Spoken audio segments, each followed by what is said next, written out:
高手就是高手，小黄先到，耗子却被小梨花给抓住了，就在这个葡萄藤下面，把小黄给偷走了。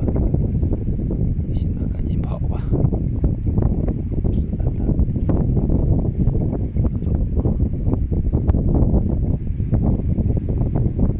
好的，还活着吗？应该是活的。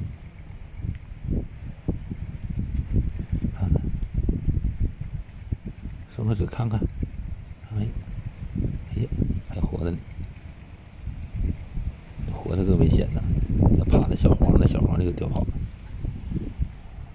梨花叼跑了，找个安全的地方，还想玩一会儿呢。他俩这家伙就跟那奸细似的，时刻的瞅着，等机会。猫这种动物就挺怪的，抓住了猎物就想玩一会儿。好了，就到这儿吧，下一视频发他玩耍的镜头吧。